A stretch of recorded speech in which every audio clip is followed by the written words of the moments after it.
بسم اللہ الرحمن الرحیم۔ السلام علیکم۔ آج ہم فیڈرل بورڈ اردو کی جو نیو بک ہے اس کا سبق نمبر 10 ہے ہمارا۔ اس کی آج ہم مکمل پڑھائی، مشکل الفاظ کے معنی اور اس کا خلاصہ اور مرکزی خیال بھی آج کی اسی ویڈیو میں مکمل کریں گے انشاءاللہ۔ ہمارا سبق نمبر 10 ہے، اس کا عنوان ہے بابل کے کھنڈر۔ یہ ایک سفر نامہ ہے، دنیا میرے آگے سے یہ لیا گیا ہے۔ بابل ایک قدیم تاریخی شہر ہے جو موجودہ عراق میں واقع تھا۔ یہ دریائے فرات کے کنارے یعنی کہ بغداد سے تقریباً 85 کلومیٹر جنوب میں واقع ہے۔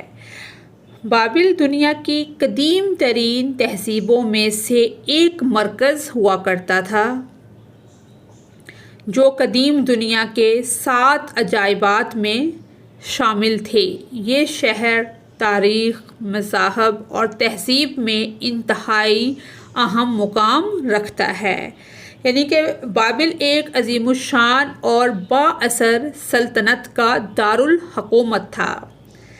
تو یہاں بہت سارے بادشاہ آئے اور اس شہر میں معروف معلق باغات وغیرہ بنائے گئے اور ان باغات کو دنیا کے 7 قدیم عجائبات میں شمار کیا جاتا تھا۔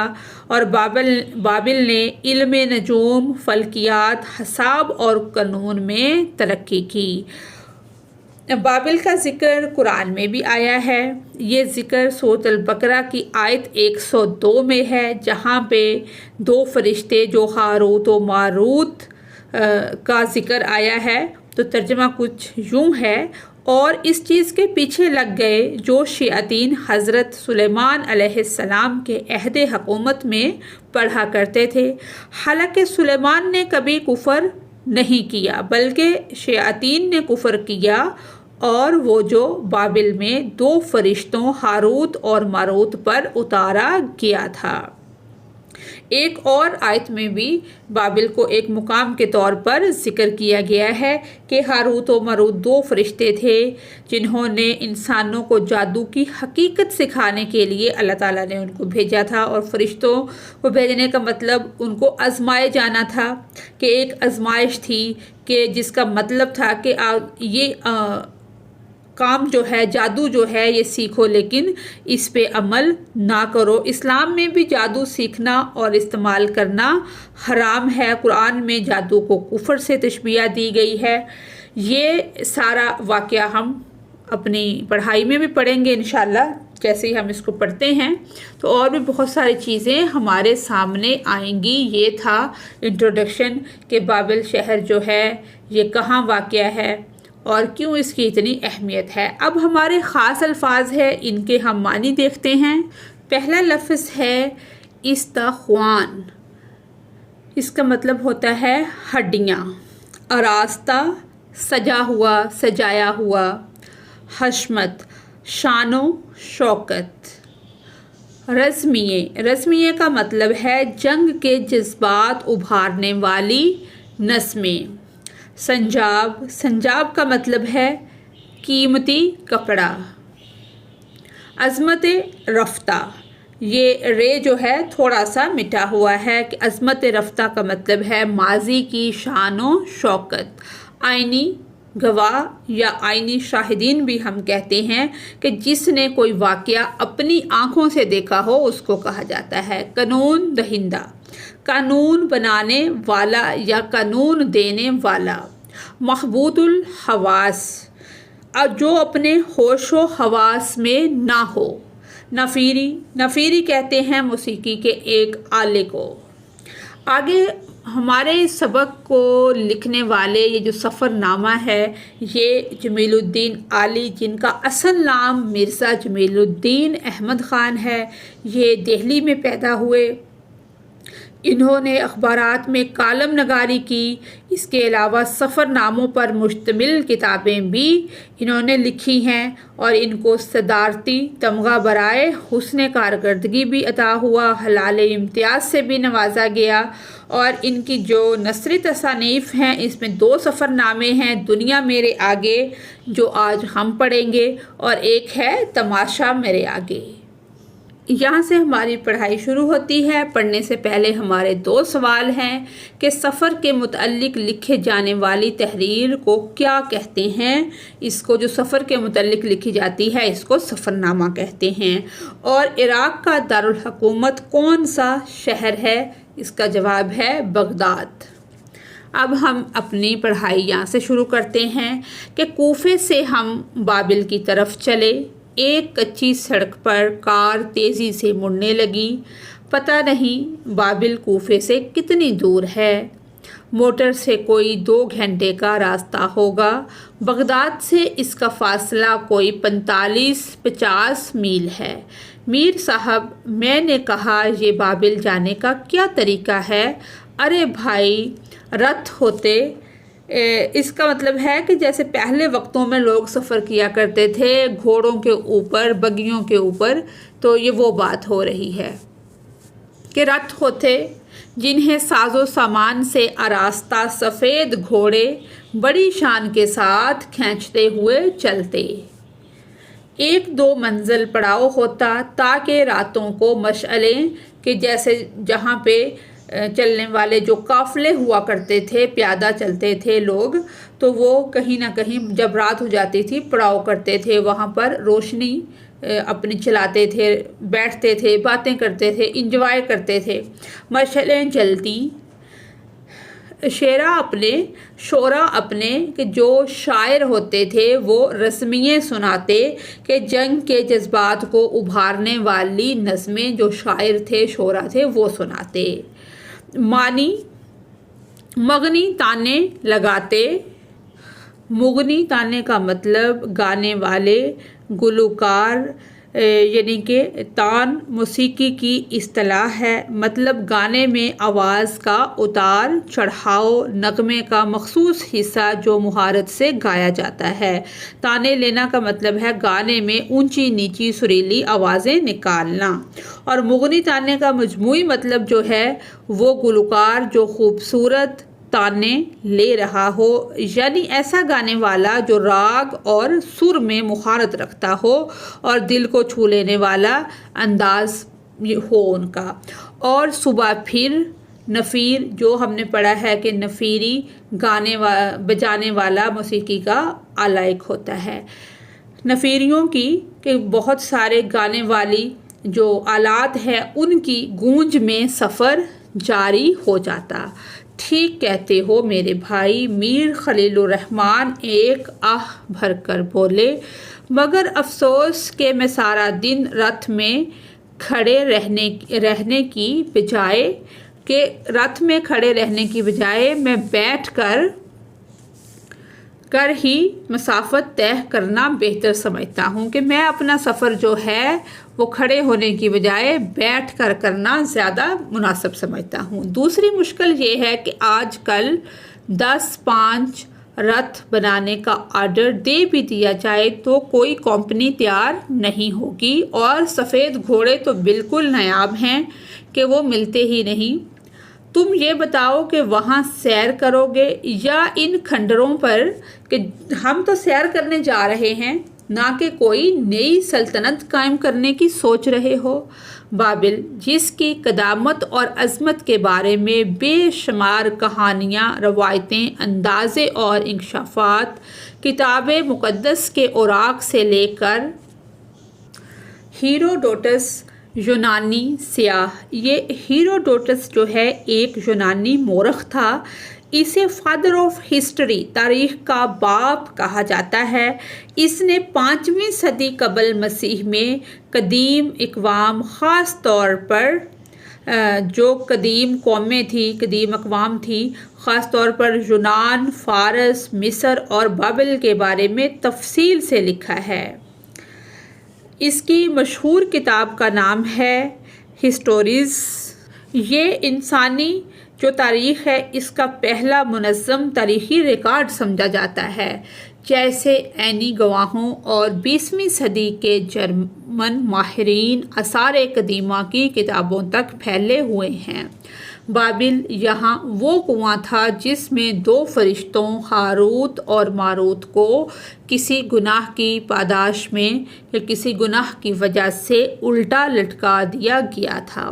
اس کی کہانی یہ ہے کہ خداوند تعالیٰ نے ان فرشتوں کو اہل بابل کی عیاشیوں اور بدعمالیوں کے انسپیکشن یعنی معائنے کے لیے بھیجا تھا، مگر بعد میں وہ خود اسی چکر میں پھنس گئے۔ آج بھی بہت سے محکموں کے انسپیکٹر پھنس جاتے ہیں۔ بابل جو انسانی تاریخ کے اولین بابوں میں شمار ہوتا ہے، جہاں 18ویں صدی قبل مسیح یعنی اب سے 3700 برس پہلے شہنشاہ حمورابی نے سوسائٹی کے لیے وہ دستور اور قوانین بنائے تھے جن کے سبب وہ حمورابی قانون دہندہ کے قانون بنانے والا حمورابی قانون دہندہ کہلاتا ہے۔ حمورابی کی قانون سازی معاشرتی حقوق و فرائض کی پیش در پیش عمارت کی پہلی بنیادوں میں شامل ہے۔ 3700 برس بہت سے کہ 3700 تقریباً 4100 سال پہلے بہت سے ملک تہذیب تو کیا انسانی آبادی سے بھی محروم تھے، مگر جو بابل ہم دیکھ رہے ہیں وہ بخت نصر کا بنایا ہوا بابل ہے، کیونکہ حمورابی کا بابل 16ویں صدی قبل مسیح میں بیرونی حملہ آوروں نے کہ جو باہر سے آ کے لوگ حملہ آور ہوتے تھے، انہوں نے بڑی حد تک تباہ کر دیا، اور پھر کمزور سلطنتوں کے عروج و زوال میں اسے صدیوں تک اپنی عظمت رفتہ واپس نہ مل سکی کہ دوبارہ وہ اس طرح سے بحال نہ ہو سکا، یہاں تک کہ 7ویں صدی قبل مسیح کے طاقتور شہنشاہ بخت نصر نے اسے دوبارہ بام عروج پر پہنچا دیا کہ اسے پہلے سے بھی اچھا آباد کر دیا۔ بخت نصر نے 44 برس حکومت کی، اور اس کے زمانے میں دجلہ و فرات کے درمیان اس اونچی فصیلوں والے شہر سے وہ تہذیب ابھری جس کی یادیں اور یادگاریں یورپ و امریکہ کی شان و شوکت سے آنکھیں لڑاتی ہیں۔ بخت نصر دہریہ تھا۔ دہریہ کا مطلب ہوتا ہے اللہ تعالیٰ کو نہ ماننے والا، یہ خدا کا منکر تھا، خدا یا دیوتاؤں کو نہیں مانتا تھا، اور اسی لیے اپنی حوصلہ مندی اور طاقت کے باوجود اپنی قوم میں نامقبول ہو گیا۔ شاید یہی سبب تھا کہ اس کے بعد بادشاہی اس کے خاندان میں قائم نہ رہ سکی، اور اس کی موت کے بعد بہت جلد شہنشاہ ایران سائرس نے بابل پر قبضہ کر لیا۔ ہاں، یہ وہی بابل ہے جہاں ہندوستان سے واپسی پر سکندر اعظم نے مسلسل 3 دن 3 راتیں جشن منایا اور 3 دن بیمار رہ کر مر گیا۔ اب وہ بابل کھنڈر ہے، آثار قدیمہ کا ایک گوشہ ہے، اور ہم 20ویں صدی کے کمزور بے طاقت سیاح ان محلات کے ان حصوں میں گھوم رہے ہیں جہاں پرندہ بھی پر نہیں مار سکتا کہ جب ان کی حکومت تھی، اتنی ان کی ترقی یافتہ تہذیب تھی کہ مغربی ممالک یا یورپ بھی ان کے سامنے نہیں ٹک سکتا تھا، تو آج یہ حال ہے کہ کوئی اس وقت پرندہ پر نہیں مارتا تھا، اور آج ہم کمزور لوگ وہاں پہ کھڑے ہیں۔ یہاں کوئی پہرے دار نہیں جو ہمیں ان عشرت خانوں میں داخل ہونے سے، جہاں وہ عیش و عشرت کرتے تھے، جہاں ان کے رہنے کے مقام تھے، عشرت خانوں میں داخل ہونے سے روک دے، کوئی محتسب نہیں کہ کوئی پوچھ گچھ کرنے والا ہو، وہ بھی نہیں جو ہماری گفتگو پر، ہماری تنقید پر پابندی لگا سکے کہ آج ہم کوئی گفتگو کریں، چاہے ان کو گالیاں دیں یا کچھ بھی کہیں، کوئی پابندی نہیں ہے۔ مجھے بابل کے کھنڈروں میں گھومتے ہوئے ایک عجیب سی آزادی اور خوشی محسوس ہو رہی ہے۔ ہمارا گائیڈ ایک شخص ہوتا ہے گائیڈ کرنے والا، لوگ ساتھ لے لیتے ہیں کیونکہ اتنی چیزوں کا بہت گہرائی سے ہر کسی کو نہیں پتہ ہوتا، تو کوئی نہ کوئی گائیڈر ساتھ رکھ لیے جاتا ہے۔ ہمارا گائیڈ ایک مفلوق الحال عراقی ہے کہ ایک عام شخص ہے عراق کا، مگر وہ ایک صحت مند اور ہنسمکھ آدمی ہے۔ انگریزی صاف اور تیزی سے بولتا ہے۔ ہاں بیٹا بخت نصر، وہ چوک میں کھڑے ہو کر آواز دیتا ہے، اب ہم سے بات کرو۔ میں روز غیر ملکی سیاحوں کو، اب یہ کس سے مخاطب ہے؟ بخت نصر سے مخاطب ہے جو کہ زندہ نہیں ہے، اس سے بات کر رہا ہے کہ میں ہر روز غیر ملکی سیاحوں کو تمہارے محلات کی سیر کراتا ہوں اور تم میرا کچھ نہیں بگاڑ سکتے۔ تم اس ملک کے سب سے زیادہ باجبروت بادشاہ تھے کہ ظلم و ستم کرنے والے بادشاہ تھے۔ تمہاری آنکھ کے ایک اشارے پر موت اور دوسرے پر زندگی رقص کرتی تھی۔ اب بولو بیٹا، میں تمہارے دارالسلطنت کے دل میں کھڑا ہو کر تمہارے القاب و آداب کے بغیر پکار رہا ہوں کہ میں کوئی عزت کا، رسپیکٹ کا لفظ بھی ساتھ نہیں لگا رہا، میں کوئی القاب نہیں دے رہا، بالکل بھی ادب نہیں کر رہا، اور میں تمہیں پکار رہا ہوں، اب تم میری پکار کا جواب دو۔ کہاں ہیں تمہاری سوار اور پیادہ فوجیں؟ کہ سوار جو گھوڑ سوار ہوتے تھے یا اونٹ کے اوپر سوار ہوتے تھے، پیادہ جو پیدل چلنے والی فوجیں ہوتی تھیں، کہاں ہیں؟ کہاں ہیں تمہارے خفیہ اور باوردی محتسب؟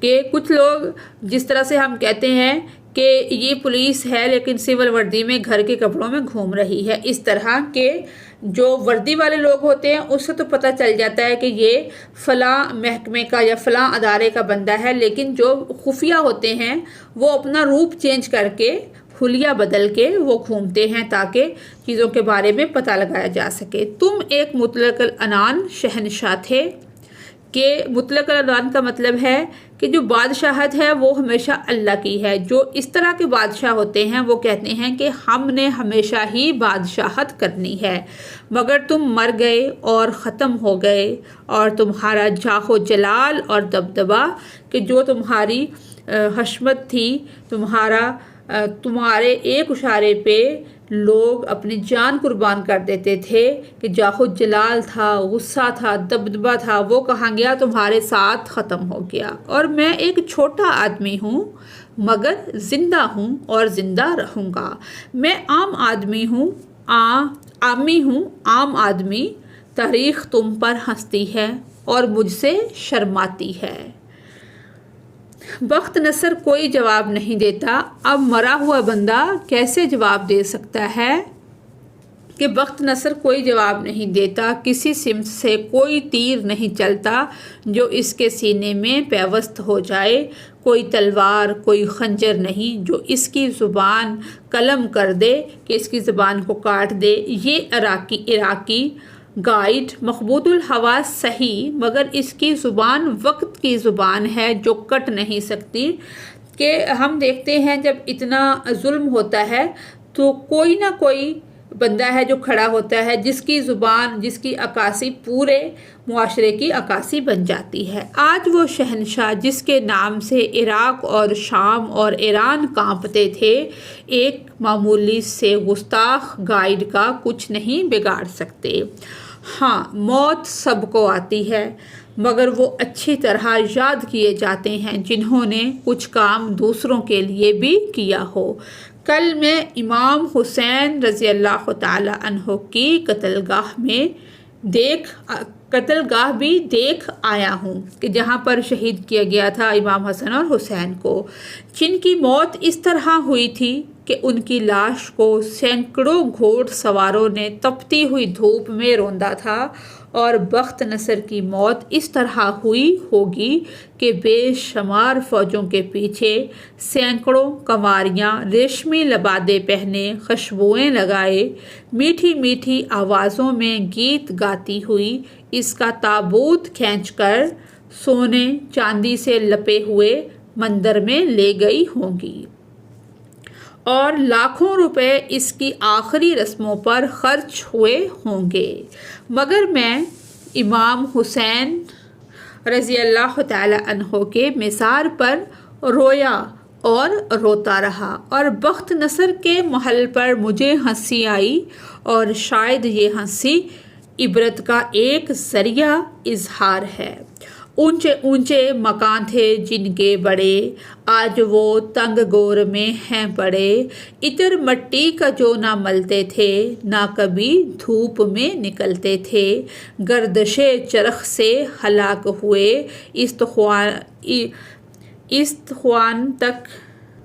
استخوان تک بھی ان کے خاک ہوئے کہ ان کی جو ہڈیاں ہیں وہ بھی خاک ہو گئی، وہ بھی ختم ہو گئی، اور ان استخوانوں کی خاک کہ ان کی جو ہڈیاں ہیں ان کی خاک پر کھڑے ہو کر ہم شہر بابل کا تماشا دیکھتے ہیں۔ اس مقام کا سب سے پر اثر منظر باب اشتار کا ہے۔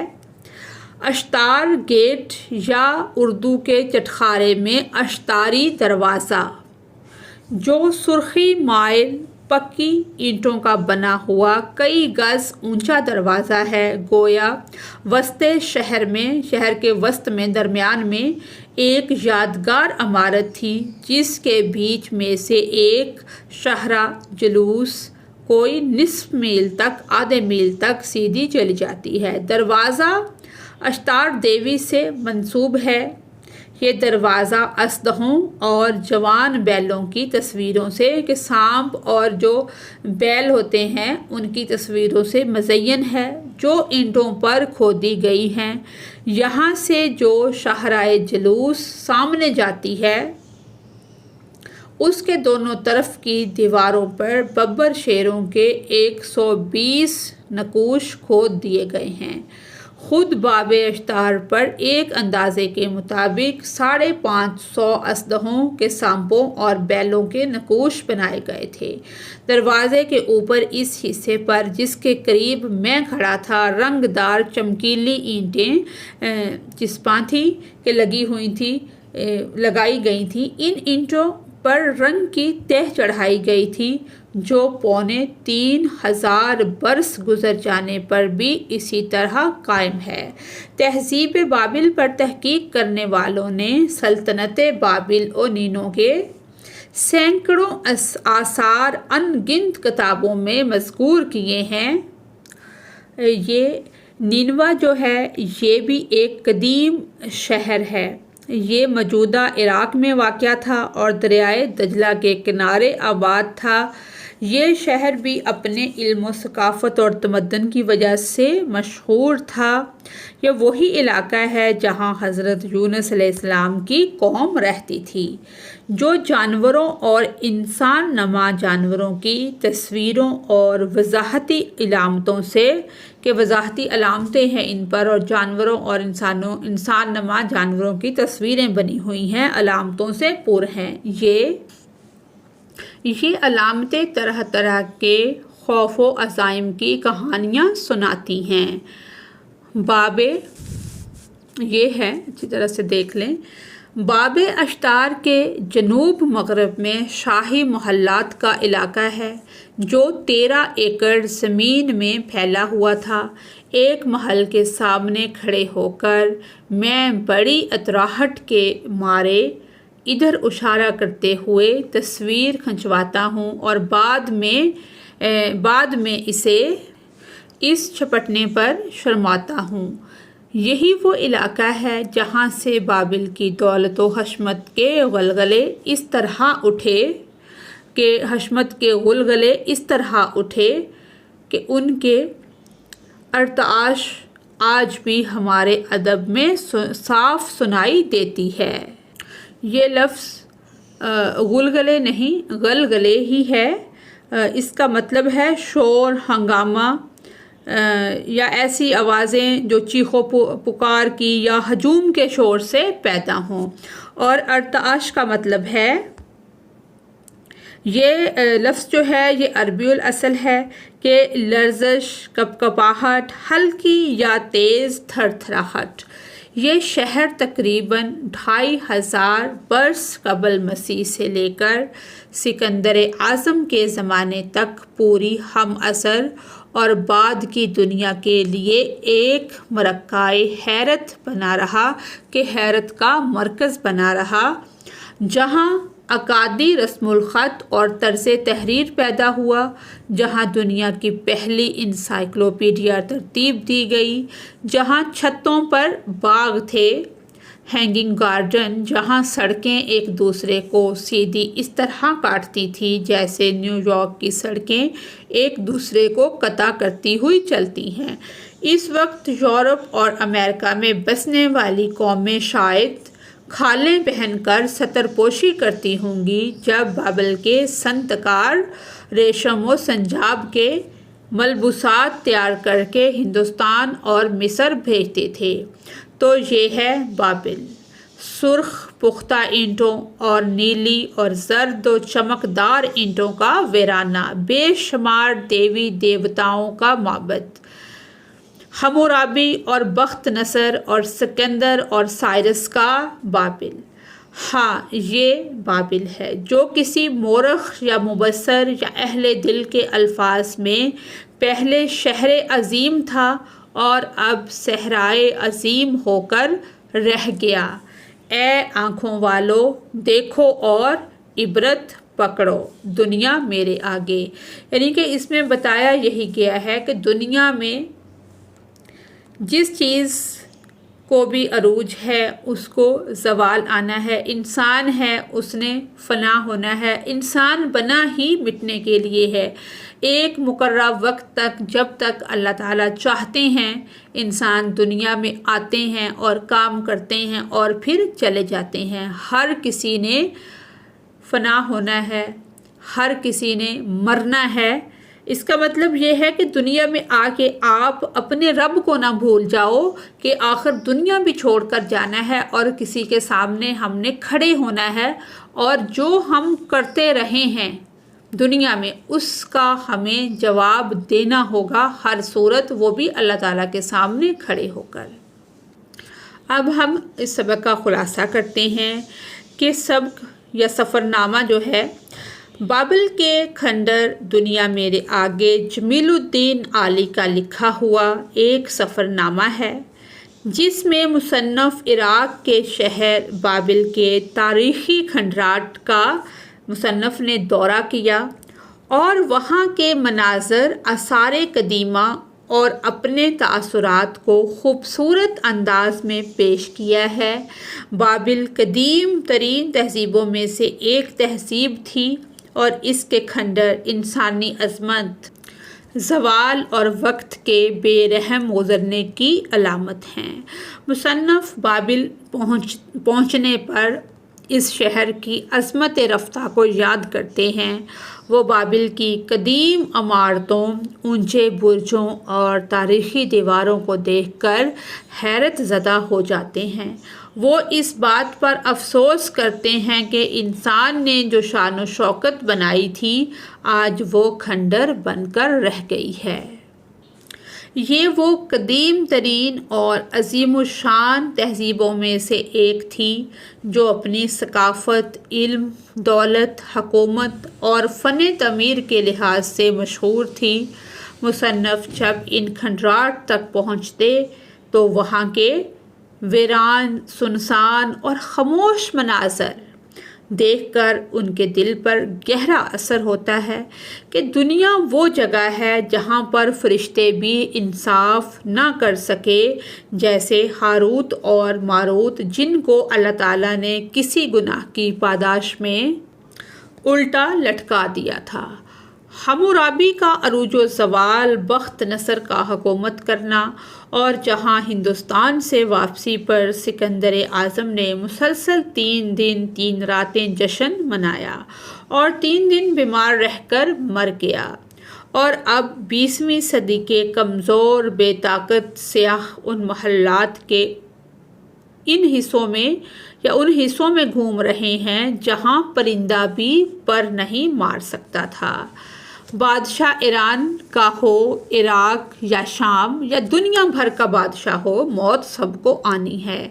موت حسن و حسین کو بھی آئی، لیکن دنیا بخت نصر کی موت پر ہنستی اور امام حسن و حسین رضی اللہ تعالی عنہ کی موت پر آنسو بہاتی ہے، روتی ہے، ان کو یاد کرتی ہے۔ اونچے اونچے مکان تھے جن کے بڑے، آج وہ تنگ گور میں ہیں پڑے۔ مصنف ان آثار کو دیکھ کر انسانی ترقی، غرور اور فنا پر غور کرتے ہیں۔ وہ کہتے ہیں کہ وقت سب کچھ مٹا دیتا ہے، چاہے وہ کتنی ہی بڑی سلطنت کیوں نہ ہو۔ ان کے دل میں یہ احساس جاگتا ہے کہ ہر قوم کو اپنے ماضی سے سبق سیکھنا چاہیے۔ اب ہم اس کا مرکزی خیال کرتے ہیں۔ سبق کا مرکزی خیال یہ ہے کہ دنیا کی کوئی بھی طاقت، دولت یا سلطنت دائمی نہیں، کہ ہمیشہ سے نہیں کہ وہ ہمیشہ اسی طرح قائم رہے گی۔ ہم دیکھتے ہیں پہلے روس جو تھا وہ سپر پاور تھا، اس کے بعد امریکہ سپر پاور بن گیا، اب دیکھتے ہیں آگے کیا ہوگا۔ انسان کی بنائی ہوئی عظیم ترین تہذیبیں بھی وقت کے ہاتھوں مٹ جاتی ہیں۔ ہاں، یہ بابل ہے، سرخ پختہ اینٹوں اور نیلی اور زرد چمکدار اینٹوں کا ویرانہ، بے شمار دیوی دیوتاؤں کا معبد، حمورابی اور بخت نصر، سکندر اور سائرس کا بابل، جو کسی 2 بار لکھا گیا ہے، جو کسی مورخ یا مبصر یا اہل دل کے الفاظ میں پہلے عظیم شہر تھا اور اب صحرائے عظیم ہو کر رہ گیا۔ اے آنکھوں والو، دیکھو اور عبرت پکڑو۔ ہمیں چاہیے کہ ہم ماضی سے سبق سیکھیں اور فخر، غرور اور ظلم سے بچیں۔ بابل کے کھنڈر ہمیں یہ پیغام دیتے ہیں کہ انسان کو ہمیشہ عاجزی اور حقیقت پسندی کو اپنانا چاہیے، اور کبھی بھی ظلم جو ہے، کوئی بھی معاشرہ ظلم کی حالت میں قائم نہیں رہ سکتا۔ تو یہاں تک ہی ہماری آج کی ویڈیو تھی، جو کہ مکمل ہوتی ہے۔ اگر آپ کو میری ویڈیو سے کوئی رہنمائی ملتی ہے تو میری ویڈیو کو لائک اور چینل کو سبسکرائب کریں۔ Thanks for watching us.